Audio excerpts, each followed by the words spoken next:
Okay, well, good morning, everybody, and happy New Year's Eve. My name is Bill Lester. I'm with University of Florida IFAS Extension here in Hernando County, and I'm joined on this New Year's Eve morning by my regular co-host, Lily Browning. Good morning, Lily. How are you? I'm great, Bill. Good morning, everybody, and happy last hours of 2020. It's been quite an interesting year. We'll see what 2021 brings, but obviously, Bill and I have nothing else to do. But I'm working today. He's actually not, so it's no big deal for me. But we're here to talk about plants to hopefully at least keep you safely at home. At least this morning, safe from all the impaired drivers and whatever kind of germs are running around out there. So Exactly. We're here to answer any of those last minute, end of the year burning plant questions, if there are any. I'm not really sure. Good morning, Brenda. Brenda's on here with us also, so somebody's watching. Yay. Yay. It's the master gardener, but hey. That's better than nobody. I guess somebody was Absolutely. on Facebook and it popped up and they're like, oh, I'll go check it out. What is that? So if anybody has any questions, as always, if you go ahead and type them in the comments underneath the live feed, we will be able to read them and share them with everybody and answer them.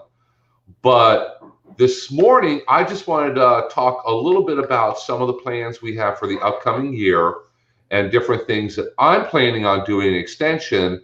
And then I'll give Lily a chance to explain and describe all the different things that she's planning for the coming year. So good morning, Linda.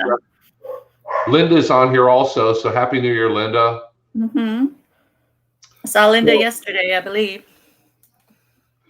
So I just want to mention that in the coming year, after we're all done with the holidays and back to work after the holidays, we at Extension, me especially, are planning on having a lot more of our virtual classes because they worked out very well this past year. We went through some growing pains. I guess we all learned how to navigate Zoom and Facebook Live and find got better equipment.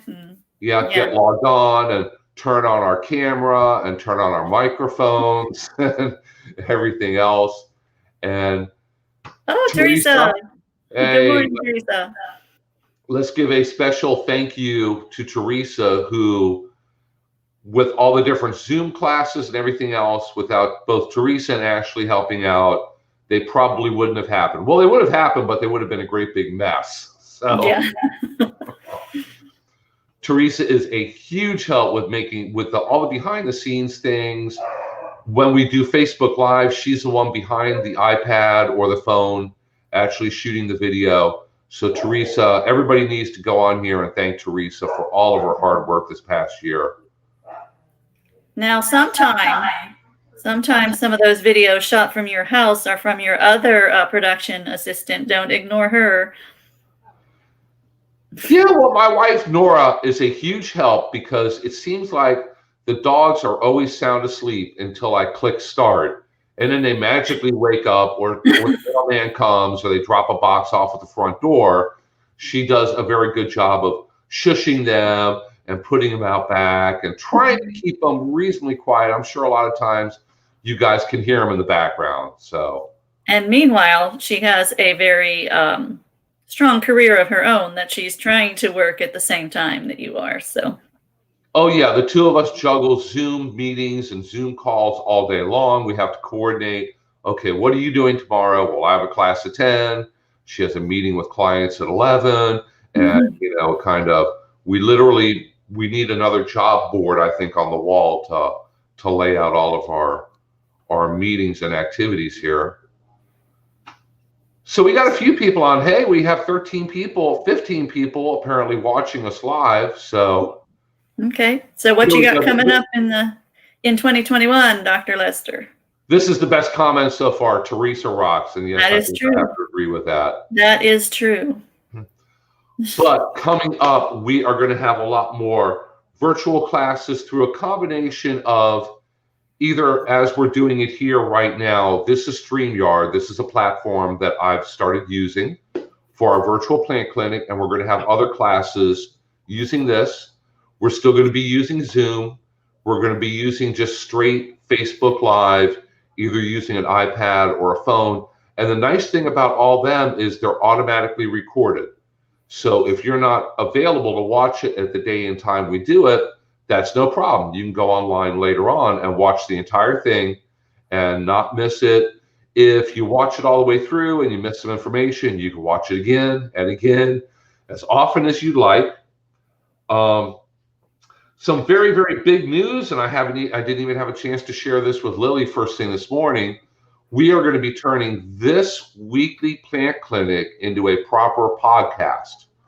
So I have signed up with a podcasting service, and next week is going to be our first virtual plant clinic / Facebook Live / YouTube Live / podcast, and it's going to be available on all the different podcast services. I'll have, as soon as I get more information on the links and the exact podcast services, I'll be sharing that with everybody. But that's just another way of getting this information out to even more people. So hopefully they're going to hear one of your questions about a plant you have in your yard or your lawn or a tree, and it's going to apply to a problem that they have, and they're going to be able to get some good information from that way. So how do podcasts work? Are they only audio, or is there, will they see visual as well? How does that all, what is a podcast? Explain to us. Okay, well, I'll have to look on Wikipedia to find the technical definition of podcast. But a podcast is just basically the audio. It's like listening to a radio show. Okay, cool. We really are going to be like car talk, but it'll be like plant talk, in other words. Exactly. Well, it's going to be the Virtual Plant Clinic with Dr. Bill. That's going to be the name. And every week we're going to continue doing this live at 10 a.m. on Thursday morning. And then afterwards, StreamYard records the audio and video, and it also records just the audio. Yeah. So I'm going to be able to download that audio and upload it to a podcasting service, and it will be shared on iTunes, and there's a number of other podcasting platforms, because podcasting is extremely popular right now. Well, when you're driving, it would be great. Yeah, exactly. It's great for people that like to multitask, because you can listen while you do something else, either garden or drive or work. Cook or work, yeah. Now, when you're working, you're supposed to be focusing on your work. I was going to say, it might be too distracting for me for working, but because I would get way too interested in what we're saying if I were working. Now, see, this is why Teresa is so critical to making this a success. She went on Wikipedia and copied and pasted. Lily, to answer your question, podcast is an episodic series of spoken word digital audio file that a user can download to a personal device for easy listening. So it works through your phone. It works through your tablet or iPad. It works on your computer. If you have Alexa, it should work on it also. I'm not an expert on that. But probably, you can listen and to Siri. Yeah. Sure. You can listen to it. You know what's interesting to me, though? In a very technological way, we're going right back to when the family sat around the radio and listened to, the radio shows on the Saturday evenings. Exactly, we are. Yep. And it's nice because you could turn it on and crank it up and be doing something else while you're still listening. Cool. Because I remember when we started doing our very first Facebook Lives, I had a master gardener who listened to a class on his phone with Bluetooth earbuds while he was gardening. I thought, that's absolutely perfect. Mm-hmm. He's listening to a class on gardening while he's out there working in the garden. And, that's kind of the definition of multitasking, I guess. Yes. So maybe something we should cover before we start going into what we're doing in 2021 is universal situation here in Central Florida anyway, and probably North Florida. My yard is all brown, Bill. What do I do? Not a whole lot you can do right now. Nope. And it's okay. It's winter. It's okay. The smartest, and from a plant health perspective, the best thing that you could do for most of those plants is whether nothing. it be your brown lawn or brown bushes or brown hibiscus or whatever it might be, is leave it alone for the time being, because we're probably going to get more cold weather and more freezes and frosts. It's just about January 1st right now. We have still January and February where we get a lot of our coldest weather during those 2 months. Just leave it be and kind of reevaluate in the spring about late February, very early March, and then figure out what you're going to do and trim things back and take care of it then. We have the opportunity to be like you were up north, or like your friends are up north in the spring. Start all over again. In the meantime, don't worry about, oh, my yard isn't a beautiful looking Florida yard right now. We're in Central or North Florida. It's not supposed to be all that gorgeous right now. It is winter. And all those things that look dead aren't dead. We didn't get cold enough for their roots to die. Probably, unless they were somehow or another already compromised, they're going to come back. And so spring will be exciting, when these things start coming back. And it gives us a time to, like my beach sunflower, I'm always kind of grateful when it dies back. So then, around March-ish or so, I can cut it back and start all over again. And I think the only thing I'm going to cut back now is my plant I love to hate, the Spanish needle that I allowed to grow in my bed.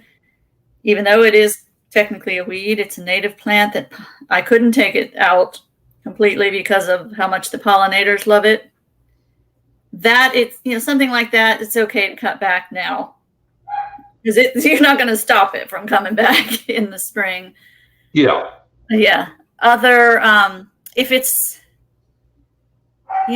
like wet and mushy and squishy, like maybe banana tree or something, it might be better to take it down so you don't take it down to the ground, so that you don't have funguses or other things. But other things that are just brown and crispy, as Bill said, it's early in the year. And I keep telling people, because I've lived here most of my life, what we're going to have is a series of 3-day winters. 3 days of winter, 2 weeks warm. 3 days of winter, 2-3 weeks warm. We're going to have more of those 3 days of winter coming. And that dead-looking material protects any kind of new growth that may have tried to come up in our intervals between the winters, and from further damage.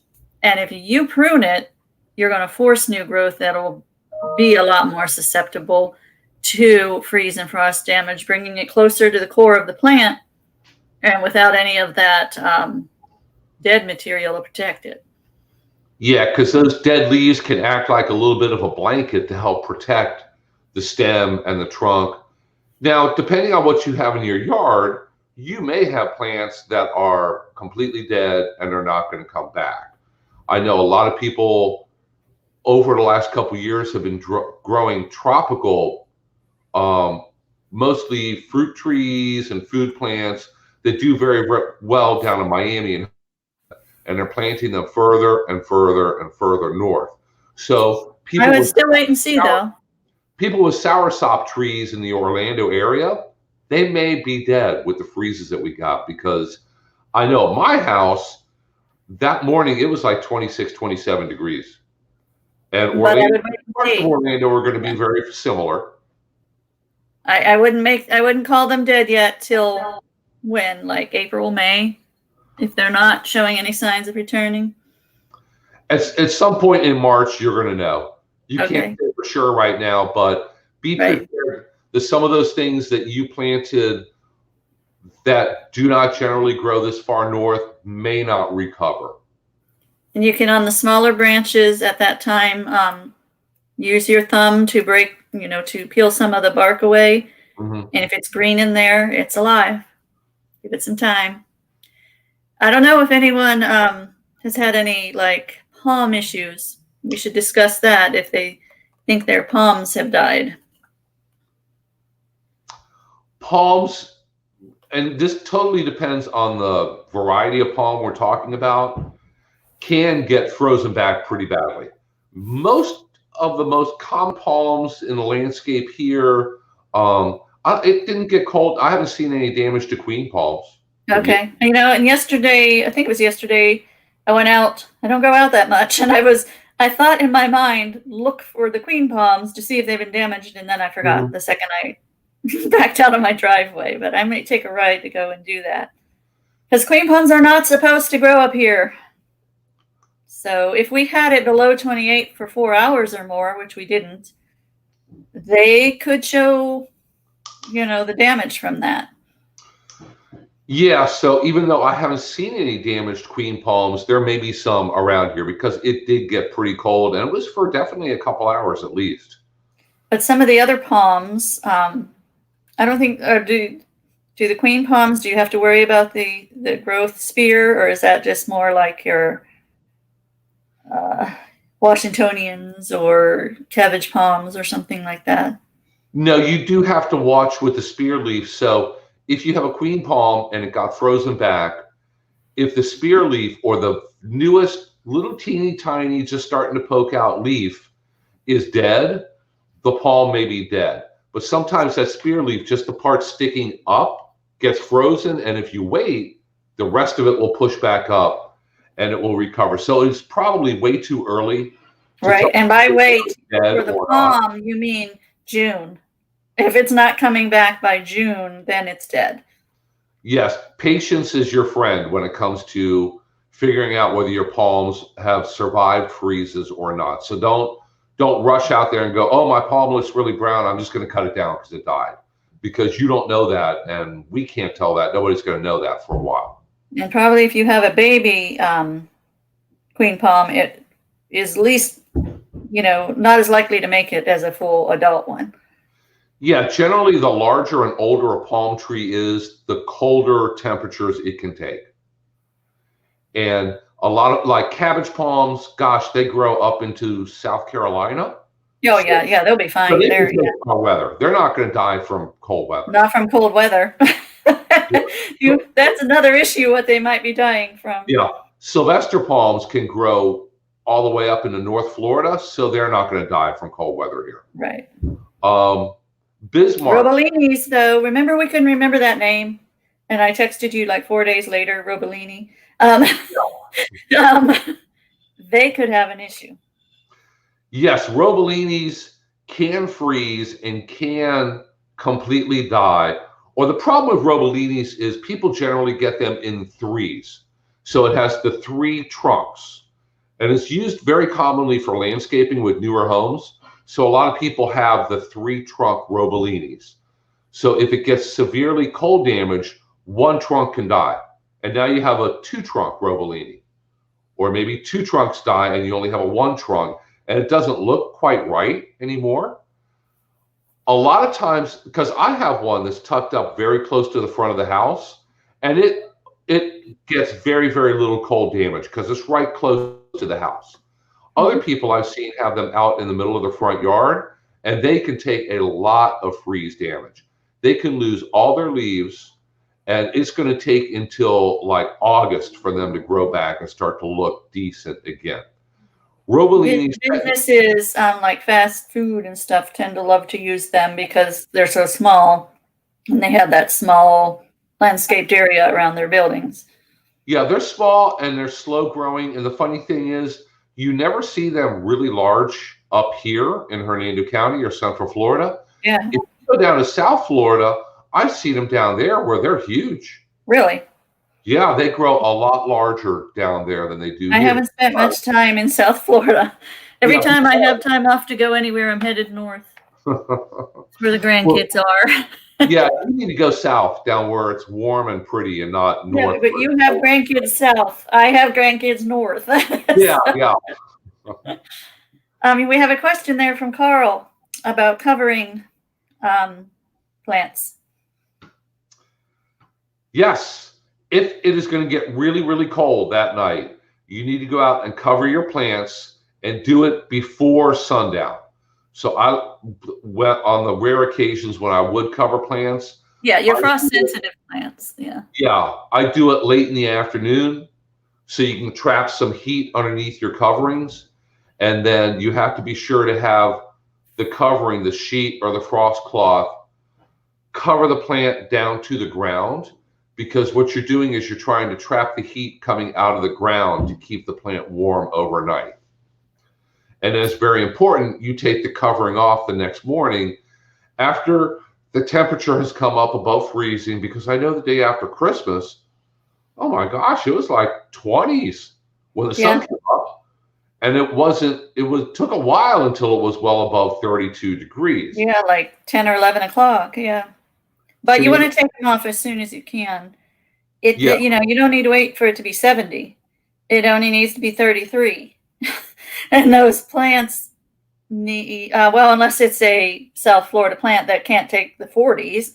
But photosynthesis is extremely important. You know, you don't want it captured under there. The main thing that you want to avoid is creating lollipops. I talk about this all the time. You'll see people like wrap the foliage part of their plant in a frost cloth or a blanket and tie it off like a little lollipop.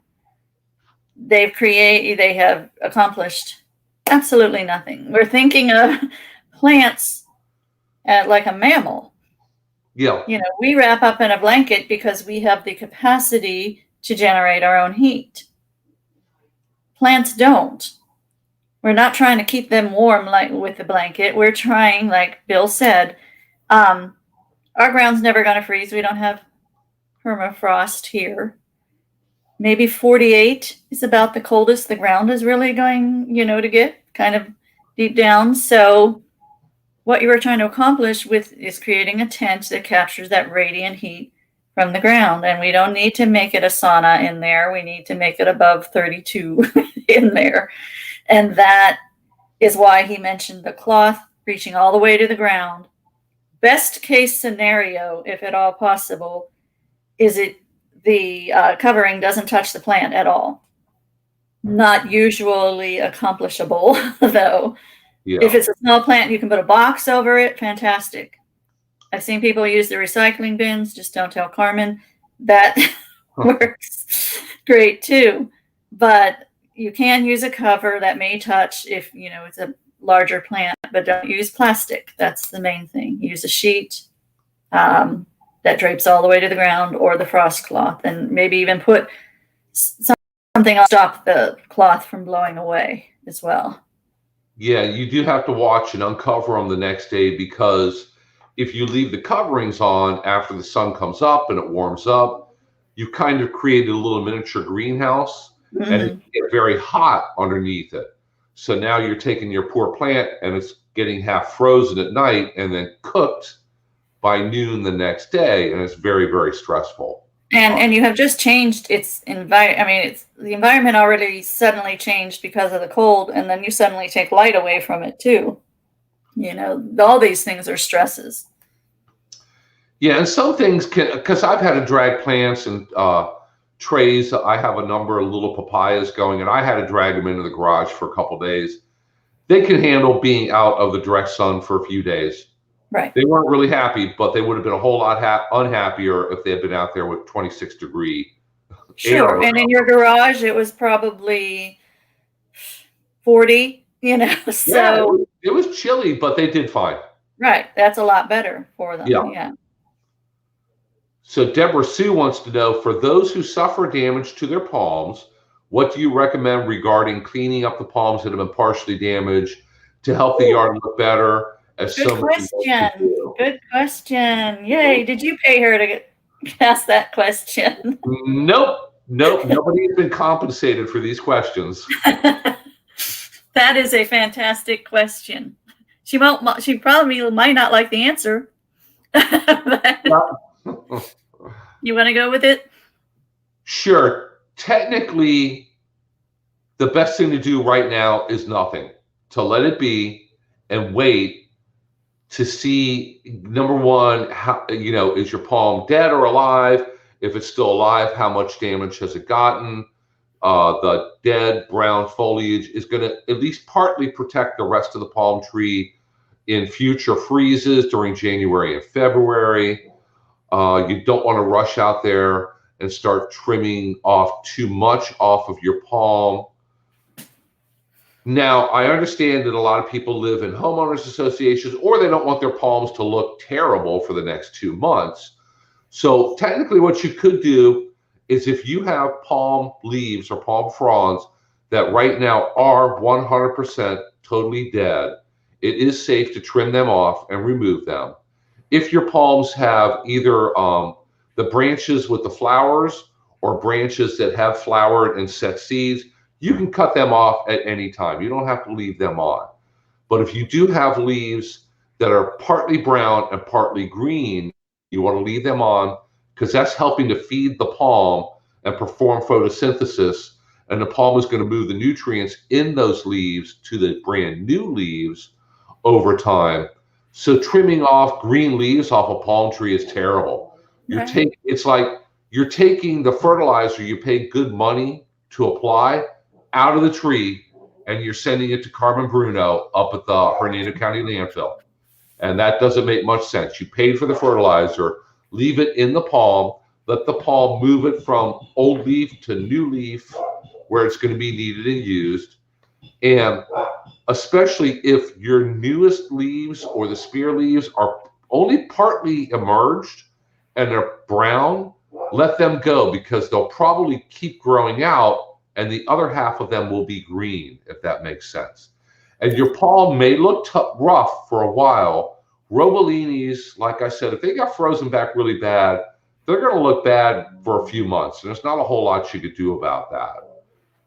After March with Robelinis, if all the foliage on it is completely dead, you can cut all the fronds off and cross your fingers and hope it's going to flush out with new growth. It's going to take until July or August for that to happen, for it to look good. But that's what you want to do to kind of balance the aesthetics with palms from plant health. Right. And yeah, as Bill said, if those fronds have any green on them, they are helping the plant. Even if they're mostly brown, if there's any green on it, you want to, it's providing, like I said, it's moving those nutrients to the new growth. Yeah, because you may look at your palm this morning and the partly emerged spear leaf is brown, but everything below it still inside the palm is going to be green. So you need to give it a chance to continue coming out. And of course, when it does, it's going to end up half brown and half green and not look really pretty. The leaf after that is going to be green. Leaf after that is green. And you don't need to go out there and fertilize your palms yet. You really can wait until March or April for that. You don't want to fertilize anything. Yeah, and you don't have to rush out there and water it and give it a ton more water. Just your regular once a week irrigation is going to be fine for palms. Like I said, when it comes to cold weather damage, patience is your friend.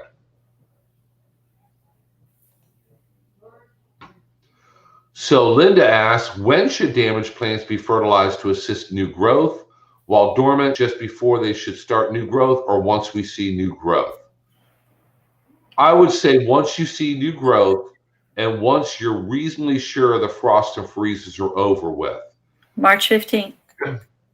Yes, because fertilizer is going to stimulate new growth, and you don't want to be fertilizing, really stressed out, halfway dormant plants, because that pushes them to grow while they're still halfway dormant and they're still very stressed from 20 some odd degree temperatures a few weeks ago. So you want to wait until spring. And then people ask, when exactly does spring start? There's a range. Lily, you said March 15th? Throw the dice up.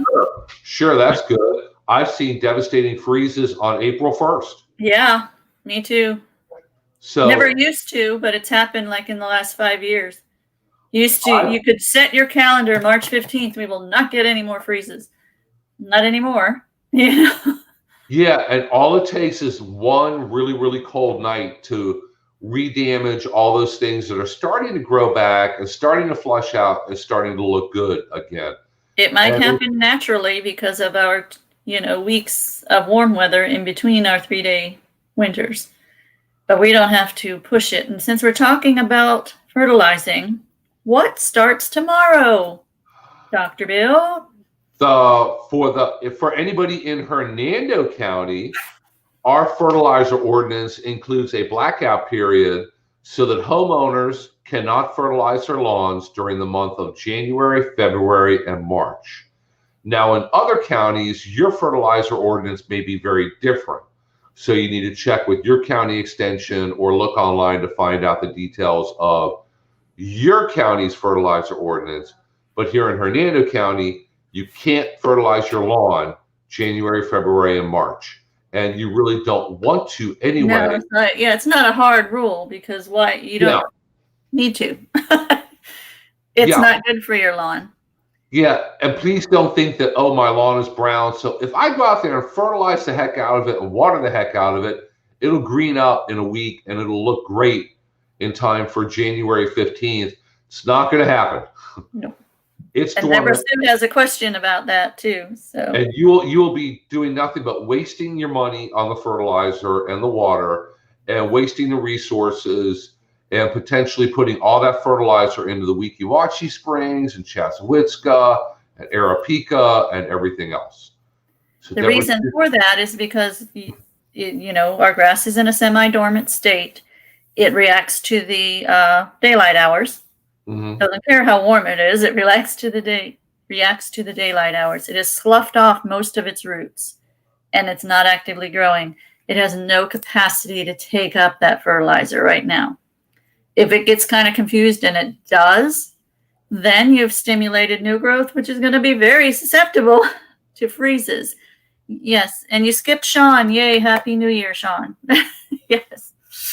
Good morning, Sean. How are you? Happy New Year to you also.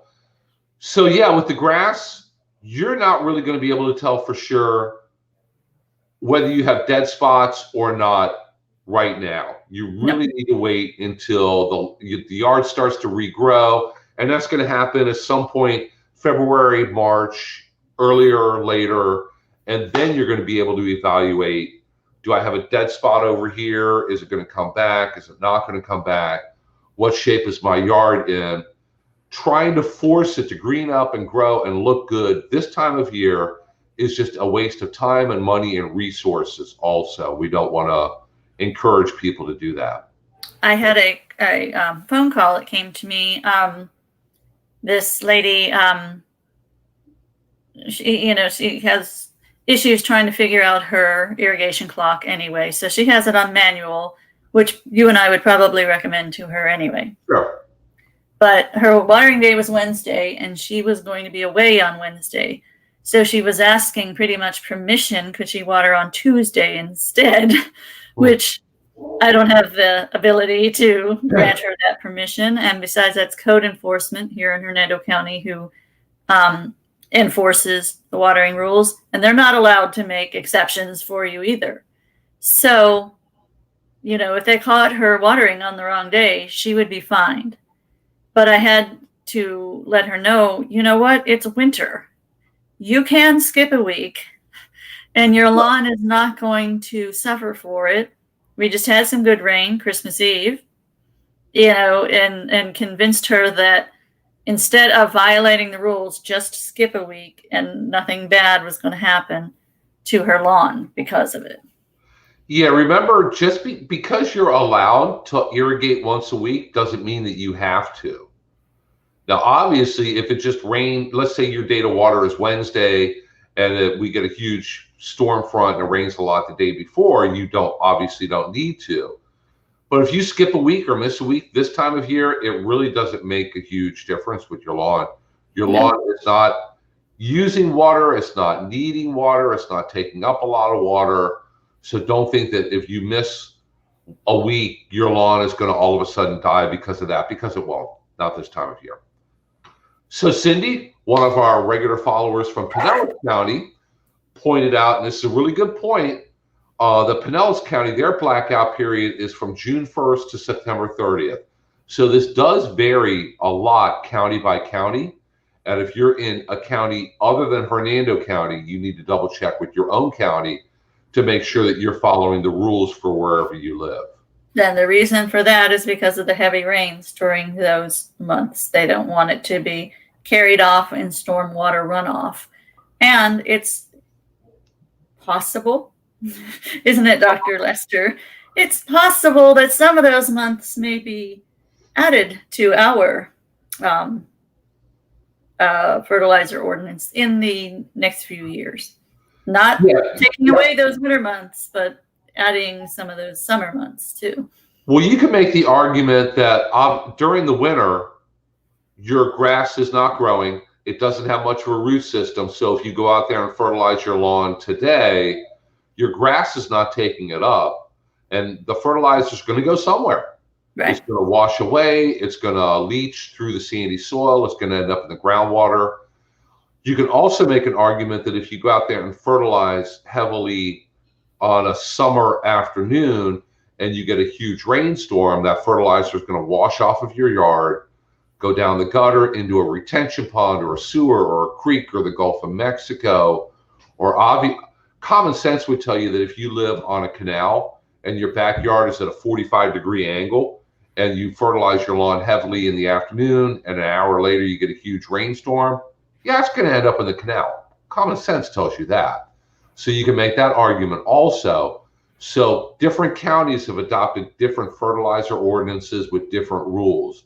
Mm-hmm. Now, Hernando County is going to reevaluate theirs soon and maybe making changes to it. So as that happens, that's what Lily and I are here for, is to keep you guys kind of updated on the new rules so that you don't get a surprise knock on your front door from code enforcement or something else. So, you can stay within the rules.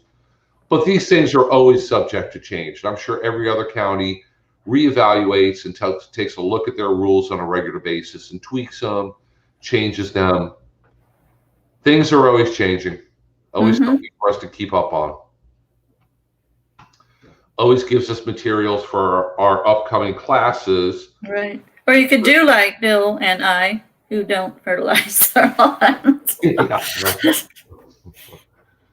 Sure. I have never fertilized my lawn here at this house, and we've been here for, I think, 4 years. And at this point, I never water.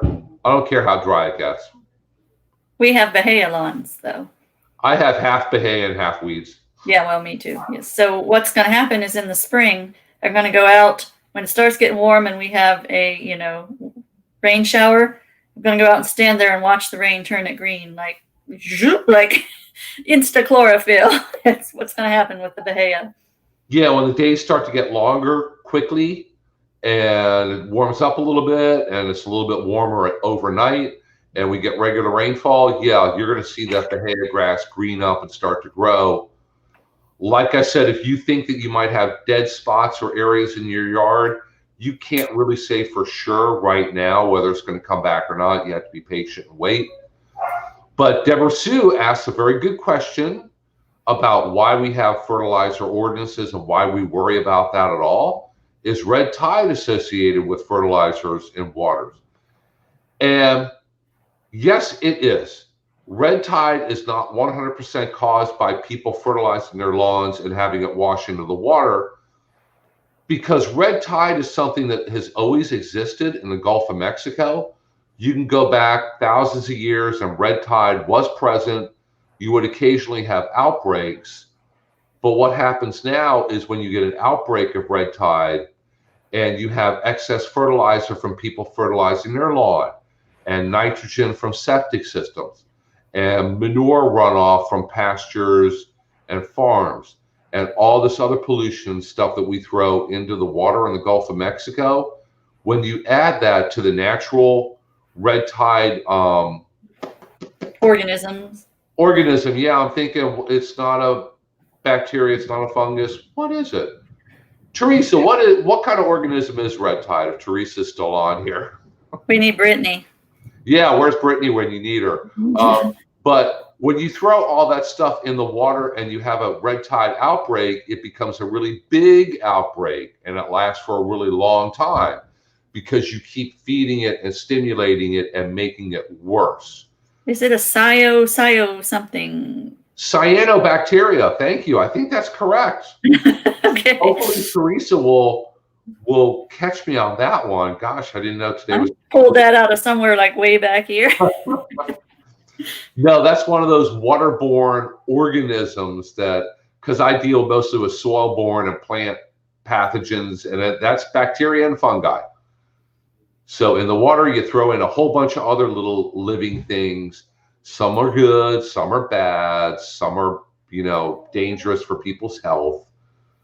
So yeah, we need to have Brittany back on here this coming. Yeah, that's a good idea. We'll have her talk about all the different nasty organisms in the Gulf of Mexico. How's that?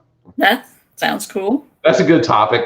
Things to be aware of, and also, the last number 9 Florida Friendly Landscaping Principle: protect the waterfront. We can have her talk about how we as gardeners do our part to protect the waterfront. But Lily, that doesn't apply to me. I live in Spring Hill, and there's no water anywhere near me. I bet you could take a 5-minute walk and find some water. Yeah, no, I could think. Well, I could think about retention ponds just a block away. Oh, yeah. But it's a huge pit that's dry with grass growing in it. So who lives on the waterfront? We all live on the water. We're stealing that from Jim Mull in Pasco County. Every single one of us live on the water because we get our water sources from our aquifer, which is below our feet. I got to do a cool thing. Sunday, went out in the woods and was taken to which is now an above ground cave, Lime Rock Cave, but probably looks exactly like the aquifer looks. So I got to stand, the Swiss cheese of it with all the holes, like little pockets all through it. So we know what the aquifer looks like, but this just happens to have evolved above ground. I think it's an ancient sinkhole. May have been some mining, happened there or whatever. But every one of us, we have more caves in Florida than probably any other state. Believe it or not, they're just mostly all under our feet and full of water. So that's all to say we all live on the water. Okay, I thought this was Teresa. Red tides are caused by algae, which are tiny microscopic organisms that grow in the water. So it is natural for all bodies of water to have some algae. So red tide is obviously out in the salt water, out in the Gulf of Mexico. Creeks and ponds and lakes all have a little bit of algae. And it's all part of the natural environment outdoors. Microorganisms eat the algae and little tiny fish eat those microorganisms and everything needs it. It's just when you add excess nitrogen and phosphorus and other pollutants to the mix, all of a sudden you get an explosion of algae, an explosion of the red tide algae and other ones that grow out in the salt water. So it's really no one thing that causes it. It's basically all of us are at fault. All of us add a non-point source pollution. They are diverse organisms, including toxic and noxious phytoplankton and cyanobacteria. Okay, cyanobacteria is the blue-green algae that is. I was going to say cyan is blue, isn't it? Yeah. Okay.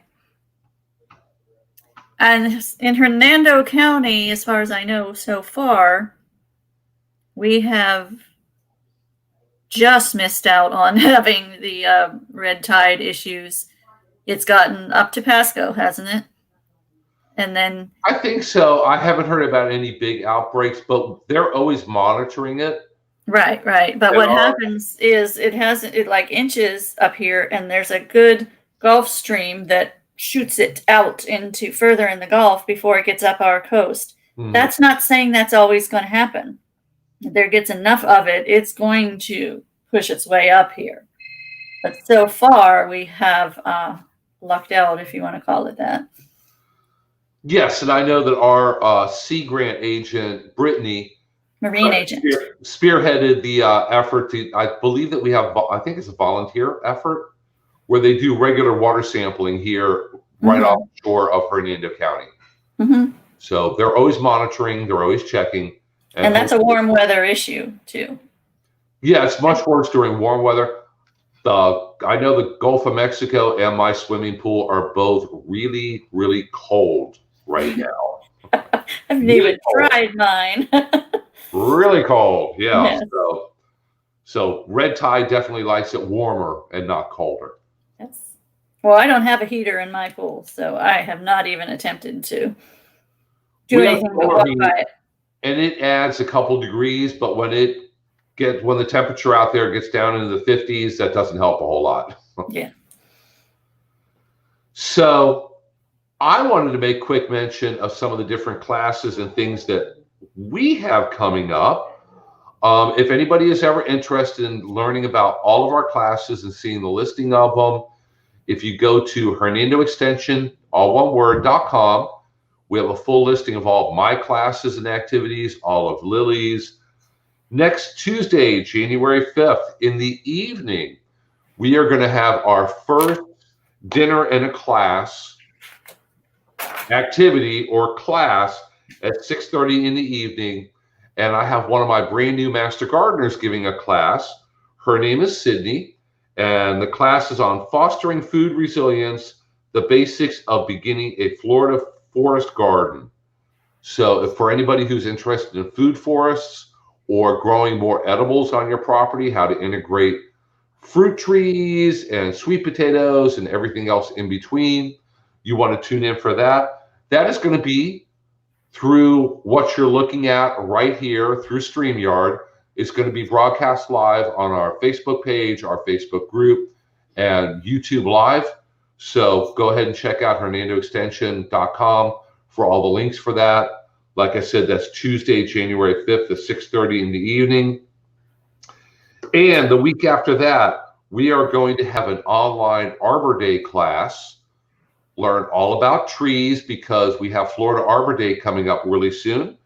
And for the first 40 people to sign up for it, because for this class, pre-registration is required. For the first 40 people to sign up, they will all receive a free loquat tree that you need to swing by our office the next day on Thursday, January 14th, or if you're not able to, contact us and we can work out something. But you will get a free 1 gallon loquat tree. Loquats are not native to Florida, but they do flower, they do fruit. You can eat loquats. Loquats make really good jellies and jams, although I've never tried it. So go ahead and look on HernandoExtension.com. All the details and the link to sign up are all right there.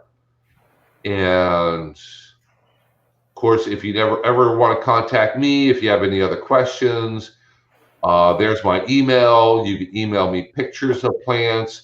You can contact us at the office. Teresa is hard at work this week. There's our phone number. So if you call the office, you'll get a hold of Teresa today. We will not be there tomorrow. Tomorrow is New Year's Day. We're all going to be closed. Lily, you're off tomorrow, aren't you? Yes. Yeah. Okay. So you could contact Lily also, but she won't contact you back tomorrow. You'll have to wait till Monday for her to get back with you about your lawn and garden questions. Mm-hmm. So Lily, what kind of classes do you have coming up? I have on January 6th, which is a Wednesday, next Wednesday at 10 o'clock. Well, you and I both have it. Yeah, I'm part of that too, aren't I? Yeah, Myths and Facts. I kind of set that title up, and then Bill and I were talking, and we found some great resource material to conduct this Myths and Facts of Florida-friendly landscaping.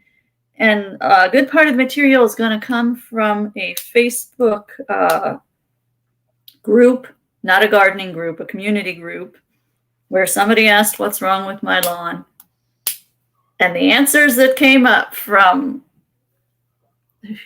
just there people. are so many examples. I actually commented on one of the Facebook gardening groups. A lady asked, how do I get rid of grubs in my lawn? They're eating my lawn.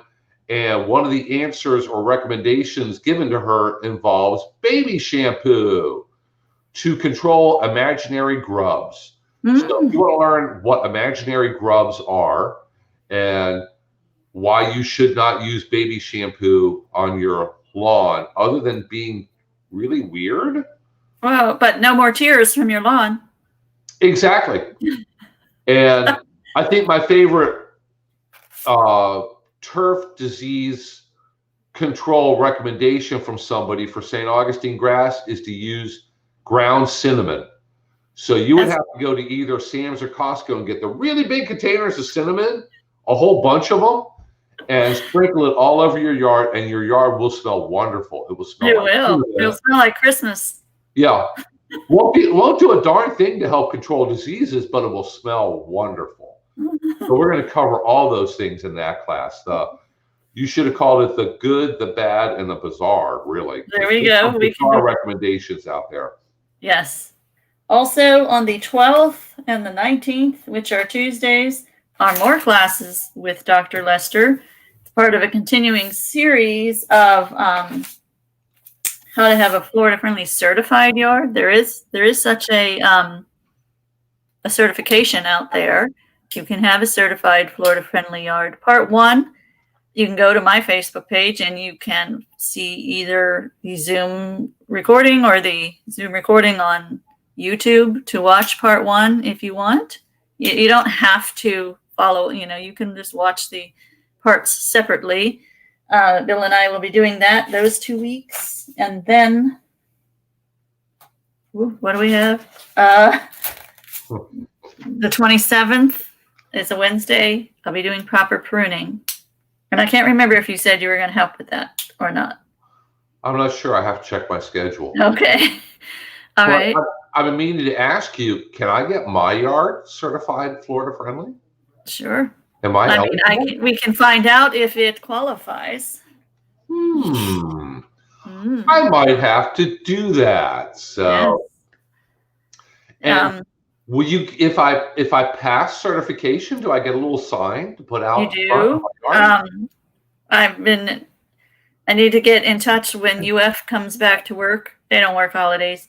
To find out how I can get a hold of more signs in case we have, an amount of people who want to participate in this. But you get a certificate and a sign, yes, to say that your yard is Florida friendly. Something interesting I learned, though, Bill, this is pertinent to a lot of your master gardeners, is remember for years when we go to Gainesville and us FFL people, you would hear us talking that there was no time limits on this certification, and that kind of concerned us because you can get this sign up in your yard and 10 years later and other people live there and it's still saying it's the Florida friendly certified yard and it looks nothing like one. So they have assigned time limits there, 24 months.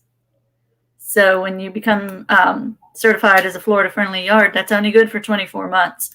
So probably everyone we know who ever got certified may be interested in recertifying as well. Okay. It doesn't do much for you except give you that sign and tell your neighbors, I'm interested in an ecologically sound and friendly yard, and might start them asking questions of you. There's a checklist that you have to pass. There are two levels, silver and gold. Ooh, yeah. I want the gold level. I want the gold level. We'll see. And that first one, which is on my Facebook page, the first class goes over that checklist. So if you want to go back and watch that, and if you're not interested in having the sign or the certificate, but you just want to know, hey, how close does my yard get to that? It's pretty interesting to watch as well. Okay. So, and yesterday I had a class. Oh yeah, on 21 goals for 2021. And to make it interesting for myself, I kind of, we went on a journey pretending our landscape was a business. So these these 21 goals were like goals you would have for a business, but we related it back to our yard. Like, the lawn department is the most, that employee is the most high maintenance, but you have to give him room for growth, and the 4 inches. And, we just, and then the irrigation department, and how if Miss Irrigation wants to mess up Mr. Lawn, she sure can do it. And how they need to work together. And we just went on like that. So that's on my Facebook page. Okay. And we have one last quick question here. Deborah Sue wants to know, do you know places to trade a Christmas tree for a new baby tree? It's a cool idea, but I haven't ever heard of it. Yeah, no, I don't know of one. Now, you should be able to put your Christmas tree out for yard waste recycling. You have to take all the decorations off of it and the lights. And if it's a live tree. They don't want all that. That stuff doesn't compost. But I know here in Hernando County, we do have yard waste recycling, and they will pick up your old Christmas tree and grind it and recycle it. Write that down, Bill. Maybe next year we can arrange that with the solid waste division somehow. That's a cool idea. Bring your Christmas tree up to the landfill and get a new baby tree. Yeah, maybe we could try to find some grant money for that. Yeah. Yeah, that's good. Okay, thank you, Deborah. You just gave us something else to put on this year's to-do list. I bet you that's happening in Hillsborough or Pinellas, or one of those more urban and populated counties or something. Yeah, if anybody hears of any programs like that, shoot me an email or Lily and let us know, or contact the office. I'd be interested to see if anybody else does that and how we could do it on at least, because I mean, it's hard to picture that we're going to be able to afford thousands of trees if we get that much participation. Well, there's not that many people who have live trees, so I wouldn't worry about that too much. Yeah, forestry is who Bill works with now for his tree giveaways. Yeah, because Christmas and New Year's and when you take down your tree does fall right before Arbor Day. Yeah. And Arbor Day, Deborah Sue, that's a very good idea. Arbor Day is when we partner with forestry, because for our upcoming Arbor Day class, it is our local forester who has the money, grant money, to buy the trees. So we love working with forestry, like working with the local foresters. So with that, hey, everybody, thank you so much for joining us on this special New Year's Eve broadcast. Be sure to be back here again next week for our first broadcast that will be turned into a podcast right after we. First one of 2020-21. We're moving on up because hindsight is 2020. That's it. So everybody have a really great New Year's, and be very safe and careful out there, and protect yourself. Yes. Just stay home. That's the easiest thing to do. Yeah, it's so much safer. Yeah. Okay, great. Thanks again, everybody, and we will see you again hopefully next week. Okay, bye-bye. All right, bye.